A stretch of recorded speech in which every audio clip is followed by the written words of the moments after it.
స్తోత్రం మెస్సే ప్రియమైన దేవుని బిడ్డలారా, క్రీస్తునామమున మీ అందరికి సమాధానం కలుగును గాక. ఆమేన్. నేను మీ అభిషేక్. ఎలా ఉన్నారు? బాగున్నారా? ఉదయం లెగుస్తున్నారా? ప్రార్థన చేసుకుంటున్నారా? వాక్యం ధ్యానించుకుంటున్నారని మేము అడుగుతున్నాను.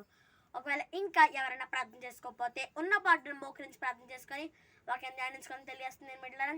తద్వారా దేవుడు మీతో మాట్లాడడం ఆశ్రయించి మీ విశ్వాసంలో ఆత్మీయంలో మరింత బలపరుస్తారని తెలియజేస్తూ ప్రతిదినము దేవుని వాగ్దానం అనే ఈ ఆత్మీయ చక్కని కార్యక్రమంలో వాగ్దానం చదువుకుందాం. నేను చదువుతున్నాను.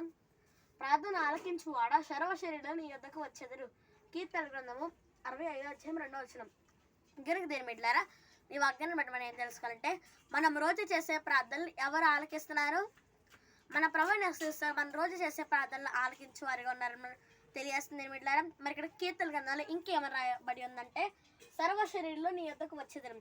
సర్వ శరీరం, ఈ భూమి మీద ఉన్న సర్వ శరీరం కూడా ఆయన మన ప్రభువైన యేసు వారి యొద్దకు వస్తారని కూడా ఇక్కడ తెలియజేయబడుతుంది ఏమిట్లారు. కనుక విశ్వాసం కానీ ధైర్యం తెచ్చుకోండి, వాగ్దానం ఎత్తి పెట్టి ప్రార్థన చేసుకోండి. దేవుడి మాటలు దీవించును గాక. ఆమేన్. ప్రార్థన చేసుకుందాం. స్తోత్రం యేసయ్యా, ప్రతిదినము దేవుని వాగ్దానం అనే ఆత్మీయ చక్కటి కార్యక్రమం మాకు ఇచ్చారు. మీకు వందనాలు. మీరు మాకు ఇస్తున్న వాగ్దానం ప్రార్థన ఆలకించువాడా సర్వ శరీరంలో నీ యొద్దకు వచ్చేది. ఈ వాగ్దానం అందరి జీవితంలో నెరవేర్చండి. ఎవరైనా రోగులంటే వారందరూ స్వస్థపరచండి. ఇద్దరు ఎవరైతే పుట్టినరోజు పిల్లలు తెప్పించుకుంటున్నారో వారందరూ ఆశ్రయించండి. అనేకమంది పుట్టినరోజు పిల్లలు తెప్పించుకోవాలో సాయం చేయండి. ఎంతోమంది సేవకులు సంఘంలో ఉన్నాయి, వారందరూ కాచి కాబట్టి అభివృద్ధిపరచండి. మణిపూర్ గురించి ప్రార్థిస్తున్నాం, వారందరూ సమాధానపరచండి.